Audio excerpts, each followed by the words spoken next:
News IBN 2020 में आपका स्वागत है। सच कभी छुपता नहीं, आईबीएन कभी रुकता नहीं।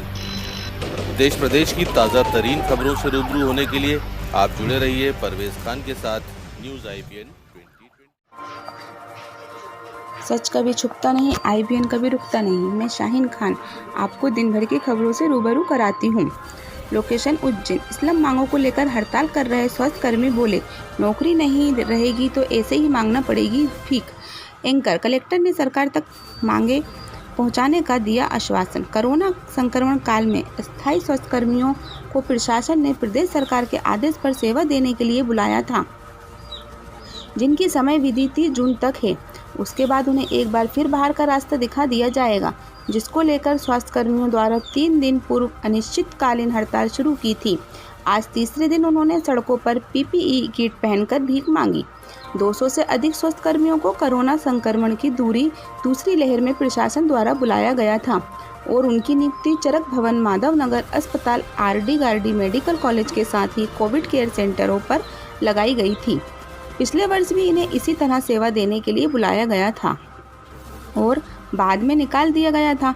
कोरोना की दूसरी लहर का कार्यकाल स्वास्थ्यकर्मियों के लिए 30 जून तक रखा गया है, जिसके बाद उनकी सेवाओं को समाप्त कर दिया जाएगा, जिसको लेकर 3 दिन पूर्व स्वास्थ्यकर्मियों द्वारा संविदा नियुक्ति की मांग करते हुए अनिश्चितकालीन हड़ताल शुरू कर दी थी।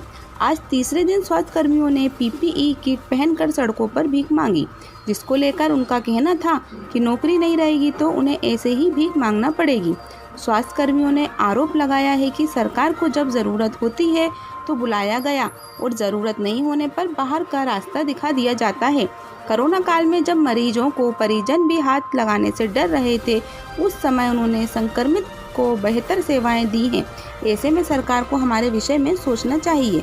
सरकार तक पहुंचाएंगे मांग। हड़ताल कर रहे स्वास्थ्यकर्मियों द्वारा भीख मांगने की जानकारी चरक भवन पहुंचे कलेक्टर आशीष सिंह को लगी तो उन्होंने उनसे मुलाकात की और कहा कि आपकी मांग प्रदेश सरकार तक पहुंचाई जाएगी। आपका सहयोग कोरोना काल में महत्वपूर्ण रहा है। गौरतलब है कि हड़ताल के पहले दिन स्वास्थ्यकर्मियों ने मुख्य चिकित्सा एवं स्वास्थ्य अधिकारी डॉक्टर महावीर खंडेलवाल को ज्ञापन सौंपा था। वहीं कलेक्टर कार्यालय पहुंचकर भी ज्ञापन देते हुए गूंगी बहरी सरकार को जगाने का काम किया था।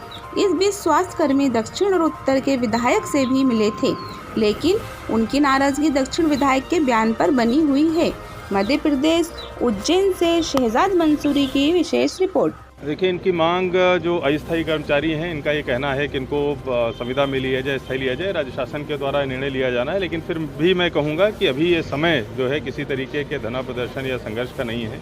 अभी हम लोग भले ही पॉजिटिविटी हमारी कम हुई है, केसेस कम हुए हैं, लेकिन अभी भी खतरा बहुत बना हुआ है, खतरा भी टला नहीं है। अभी सबको एक टीम के रूप में एक दिशा में प्रयास करने की आवश्यकता है। एक बार जब हम लोग अपने केसेज जो है ज़ीरो कर देते हैं, तब फिर इन सब मुद्दों पे बैठकर बात करें। संबंध में जब भी कोई जो भर्ती के नियम होते हैं, उसमें किसी के पास भी स्वीकार या अस्वीकार करने का जो है वो होता है, निर्णय होता है। इसको इस तरीके से नहीं देखा जाना चाहिए।